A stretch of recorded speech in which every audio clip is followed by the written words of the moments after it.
اور جب کبھی آپ زندگی میں مایوس ہوں، جب آپ یوں دیکھیں ہر طرف پریشانی ہی پریشانی ہے، ہر طرف سے مصیبت ہی مصیبت ہے، جس کام میں ہاتھ ڈالتے ہیں، جس کام کو آپ کرنا چاہتے ہیں، اس کام میں آپ کو نقصان ہو رہا ہے، نقصان پہ نقصان اٹھائے جا رہے ہیں، آپ جو چیز اٹھاتے ہیں، جو کام کرتے ہیں، اس کام کے اندر نفع کے بجائے نقصان ہو رہا ہے، آپ یوں سمجھتے ہیں کہ زندگی میں مشکلات کا دروازہ کھل چکا ہے، ایک بیماری جاتی ہے تو دوسری آتی ہے، تو اس وقت اپنی زندگی کا محاسبہ کریں، آپ اپنی زندگی میں دیکھیں کہ آپ نے کیا کیا ہے،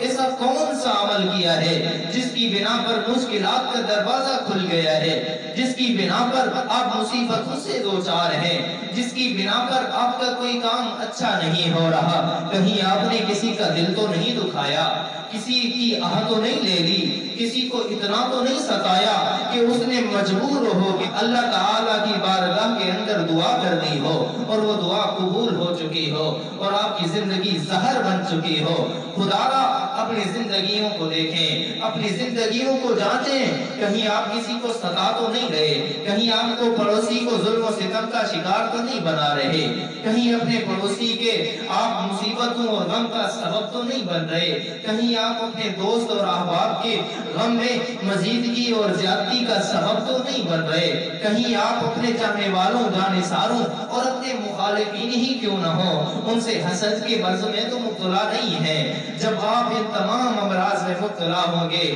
ان تمام